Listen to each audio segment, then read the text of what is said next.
However, to understand the cellular function of creatine, we first have to know what ATP is. ATP is essentially what is referred to as the energy currency of the cell. Essentially, ATP stands for adenosine triphosphate, meaning there are three phosphates. Between the second and third phosphate, there is energy stored. When ATP is broken down, this energy is released, powering about every single cellular response. When ATP is broken down, it becomes ADP and a phosphate molecule. In order to recreate ATP, we simply need to bind another phosphate molecule onto that ADP. When we take creatine orally, it enters into our cell and has a phosphate added, now making it phosphocreatine. When we break ATP down into ADP, phosphocreatine simply donates this phosphate, recreating ATP. Essentially, what creatine does is it increases the amount of energy our cells can create.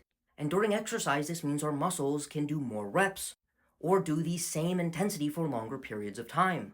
The two other less spoken about roles of creatine is the fact that creatine actually acts almost like an energy shuttle system within our cells. Essentially, energy is created in this small factory called the mitochondria. However, oftentimes energy is needed far, far away. The creatine shuttle system is actually a system in which creatine can transport phosphate molecules from this mitochondria into places where ATP is needed, regenerating the ATP directly at that site, and this appears to be quicker, meaning we can create more energy during high energy activities such as exercise. Creatine also appears to activate a specific protein inside of our cells called mTOR, which is essentially like the master regulator of muscle growth, and activation of mTOR leads to an increase in muscle fiber size, therefore creatine can indirectly increase muscle mass. With that being said, about 95% of our total body pool of creatine is found inside of our muscles, but the other 5% is found in places like the heart, the kidneys, the liver, the brain, the sperm, the inner ear, the eyes, and in our intestinal tract. This brings us to creatine supplementation.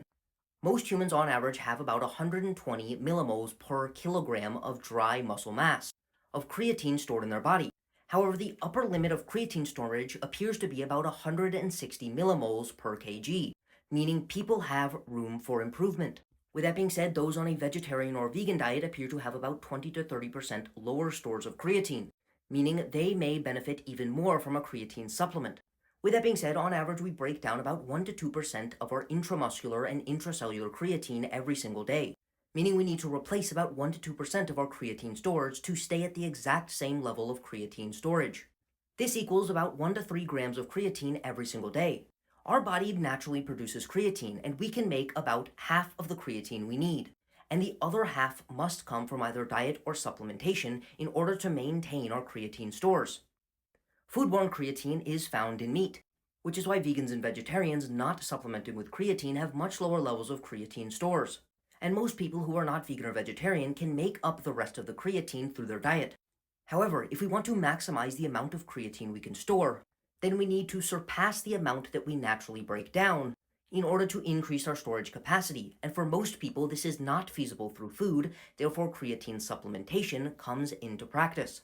Increasing creatine stores appears to improve exercise adaptations and decrease post-exercise soreness and muscle damage, which can enhance strength, endurance, and hypertrophy.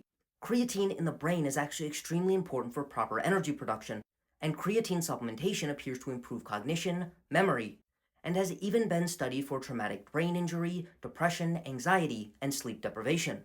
Creatine appears to improve heart function, improve the functioning and adaptations of the vascular system, especially in response to exercise, help to reduce inflammation by improving the capacity of the immune system to neutralize free radicals and other damaging compounds, help prevent and treat things like Parkinson's, Huntington's, and other neurodegenerative diseases, and it's even studied for the treatment of bowel diseases such as Crohn's ileitis and irritable bowel syndrome.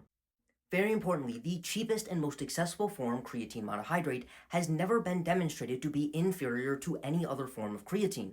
Therefore, creatine monohydrate is recommended.